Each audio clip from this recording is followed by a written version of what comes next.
تمام خلفائے راشدین اور خاص طور پہ حضرت عمر کے بارے میں یہ بات کہی جاتی ہے کہ بہت سادہ زندگی انہوں نے جی ہے. ٹھیک ہے. تو جب ان کو جب شہید بھی کیا گیا تب بھی ان کے پاس کوئی باڈی گارڈ نہیں تھا. جب ان سے کوئی دوسرا ملنے آیا تو وہ اینٹ پہ سر رکھ کے سو رہے تھے. ان سے کوئی بھی بندہ سوال کر لیتا تھا کہ آپ کے پاس یہ چادر کیسے آئی.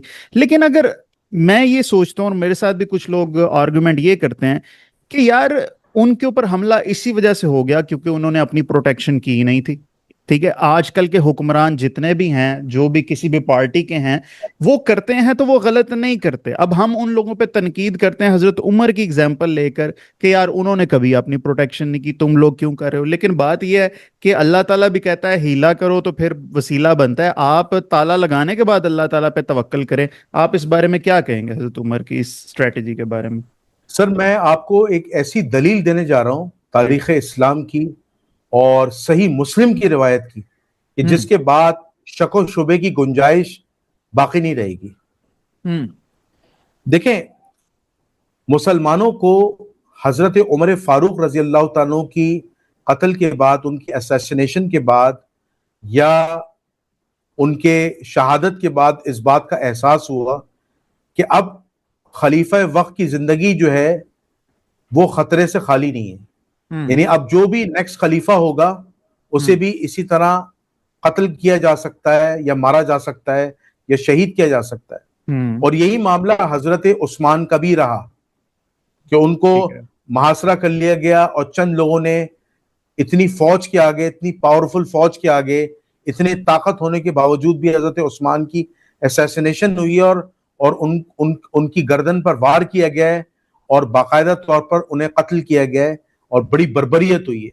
پھر اسی طرح حضرت علی رضی اللہ تعالیٰ کی بھی کوفے میں جو اسیسینیشن ہوئی ہے عبد الرحمن ابن ملجم نے کی ہے اور یہ معاملات سارے ہوئے ہیں. تو کیا ان خلفاؤں کو, چاہے وہ حضرت عمر ہوں, حضرت عثمان ہوں, حضرت علی ہوں, ٹھیک ہے, کیا ان کو اپنے لیے پیرادار رکھنے کی یا سیکیورٹی رکھنے کی ضرورت نہیں تھی؟ یہ اسلام کی اتنی قیمتی شخصیات تھیں. صحیح بات. اصل میں بات یہ تھی کہ یہ لوگ جو تھے وہ خلیفہ راشد تھے, اللہ والے تھے, کسی سے نہ ڈرنے والے تھے. لیکن بات وہی ہے کہ جب قتل و غارت گری دیکھی مسلمانوں نے, حضرت عمر کا قتل دیکھا, حضرت عثمان کا دیکھا, حضرت علی کا دیکھا, ایون حضرت معاویہ پر بھی جو ہے وہ کیا کہتے ہیں حملہ ہوا ہے. اور خارجیوں نے حملہ کیا ہے کہ عمرو بن عاص, معاویہ بن ابو سفیان اور علی بن ابی طالب, ہم ان تینوں کو دشمن اسلام سمجھتے ہیں اور ان کو قتل کر دیں گے. تو حضرت معاویہ پر اوچھا وار پڑتا ہے, شام میں بچ جاتے ہیں. فجر کی نماز میں عمرو بن عاص اس دن آئے نہیں ہوتے ہیں. کوفہ کی مسجد میں حضرت علی ہوتے ہیں, ان پر وار پڑتا ہے اور ان کے بعد 3 دن بعد شہادت ہو جاتی ہے. حضرت معاویہ جب خلیفہ بنے, اور سے سنیے گا, حضرت معاویہ جب نماز پڑھاتے تھے, ٹھیک ہے, نماز پڑھاتے تھے, خلیفہ وقت آپ نماز پڑھاتے تھے جامع مسجد دمشق میں, جامع مسجد دمشق میں آپ نماز پڑھاتے تھے, ٹھیک ہے. تو وہی اصل مرکز تھا اسلام کا نا, شام, جامع مسجد دمشق. تو آپ کیا کرتے تھے, فرض نماز پڑھانے کے بعد محصورہ میں داخل ہو جاتے تھے. محصورہ یہ روایت ہے صحیح مسلم میں. محصورہ وہ کیا ہوتا ہے؟ محصورہ کہتے ہیں حفاظتی کمرے کو. اچھا ٹھیک ہے. ایک حفاظتی کمرہ جو چاروں طرف سے بند تھا, اور وہاں پہ جا کے سنت اور نوافل اور وتر پڑھتے تھے. صحیح. تو لوگوں نے, ٹھیک ہے, تو لوگوں نے پوچھا آپ ایسا کیوں کرتے ہیں؟ فرمایا اس کی پہلی وجہ یہ کہ جب تم نمازیں پڑھو تو اپنی جگہ کو تبدیل کر کے پڑھو, کیونکہ رسول اللہ ایسا کرتے تھے. اور دوسری وجہ جو محدثین نے, محققین نے لکھی ہے کہ حضرت معاویہ پر بھی پچھلے خلفاؤں کی طرح قاتلانہ حملہ دوران نماز ہو سکتا تھا جیسے پہلے خلفاؤں کے ساتھ ہوا, کیونکہ نماز ایک ایسا عمل ہے کہ ہر آدمی اللہ کی طرف اس کا دھیان ہے. تو قتل کرنا نمازی کا بڑا آسان ہوتا ہے. یعنی قاتل بھی جو تھا نا, ابو لولو فیروز مجوسی, وہ بھی حالت نماز میں تھا, نماز توڑ کر حضرت عمر پہ حملہ کیا اور بالکل ایکوریٹ پوزیشن پہ جا کے مارا. صحیح ہے, یہی کام حضرت علی کے ساتھ بھی ہوا. صحیح ہے, تو اسی وجہ سے حضرت معاویہ کو پتا تھا یہ کہ مجھے اپنی پروٹیکشن کرنی ہے, اور یقیناً اس وقت کے اصحاب نے, خاص طور پر عمر ابن عاص نے ان کو مشورہ دیا ہوگا. تو یہ پروٹیکشن والا کام حضرت معاویہ کے دور سے شروع ہو گیا تھا اور آگے کے خلفاؤں نے کیا. تو یہ آپ کی اس بات کا جواب ہے. اب آپ حضرت معاویہ کو کچھ کہیں نہیں, وہ تو ڈرپوک تھے. بھائی کیا ڈرپوک تھے یار, اپنی جان بچانا ہر ایک کے لیے جائز ہے. بھائی آج اگر ایران کا صدر اپنی سیکیورٹی کر رہا ہے تو اس سے جان کا خطرہ ہے. وہ ملک کی قیمتی ترین پرسنالٹی ہے, پریشیس پرسنالٹی ہے, موسٹ امپورٹنٹ پرسنالٹیز ہیں.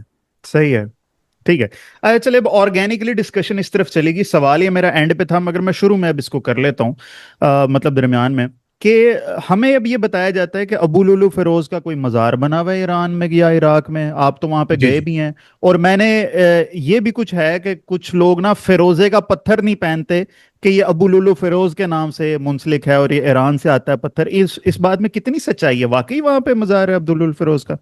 نہیں, دیکھیں ابو لولو فیروز کا مزار ہے. اچھا, یاد رکھیے گا کہ ہاں, جو جتنے بھی غالی شیعہ ہیں نا, اور جتنے بھی رافضی شیعہ ہیں جو حضرت عمر سے بغض رکھتے ہیں, تو وہ اکثر ابو لولو فیروز کو, مجوسی کو, انہوں نے اپنا ہیرو بنایا ہوا ہے. اچھا, ٹھیک ہے, اپنا ہیرو بنایا. وہ ہیرو اس لیے بنایا ہوا ہے, حالانکہ وہ تو واصل جہنم ہوا تھا. ٹھیک ہے, اب اس میں بھی اختلاف ہے. اس میں بھی اختلاف ہے کہ میری ریسرچ کے مطابق وہ اصل مزار ابو لولو فیروز کا ہے ہی نہیں, وہ کسی اور کا ہے, وہ کسی اور بزرگ کا ہے. آپ گئے وہاں؟ جی, اس پہ بھی ڈاکومنٹری ہے. میں اس مزار پہ تو نہیں گیا. اچھا, میں اس مزار پہ نہیں گیا, لیکن مجھے وہاں کے لوگوں نے بتایا کہ وہ ابو لولو فیروز نہیں ہے, کیونکہ اس کا قتل تو مدینے میں ہوا تھا. اچھا جی, جو ابو لولو فیروز تھا, جو حضرت عمر کا قاتل تھا, اسے تو عبید اللہ ابن عمر میں مدینے میں قتل کیا ہے. تو اس کی لاش اتنی دور ایران کیسے پہنچ سکتی ہے؟ تو وہ ابو لولو فیروز کوئی اور ہے. اچھا, ہاں, وہ مشہور ہو گیا ہے. صحیح ہے, مشہور ہو گیا ہے کیونکہ یہاں پہ ہر جھوٹی بات مشہور ہو جاتی ہے. پاکستانی مزاروں والا حساب ہو گیا وہاں پہ بھی. صحیح بات ہے. ہاں, یہ والا حساب ہے. ٹھیک ہے. تو دوسری بات یہ ہے کہ جہاں تک فیروزے کی بات ہے, وہ اس بات میں کوئی حقیقت نہیں ہے. یہ اڑا دی گئی ہے بات, بالکل اڑا دی گئی ہے. تو یہ حسنہ شری اشیا لوگ یہ ابو لولو فیروز کے بارے میں کیا ہے, بے شک اس کے مزار پہ نہ جائے مگر اس کو ہیرو مانتے؟ دیکھیں, غالی شیعہ مانتے ہیں. اچھا, ہر شیعہ نہیں مانتا. ہر شیعہ نہیں مانتا, ٹھیک ہو. ہاں, ہر شیعہ نہیں مانتا, کیونکہ شیعوں میں بھی کیٹیگری ہے, غالیوں کی, رافضیوں کی اور معتدل شیعوں کی.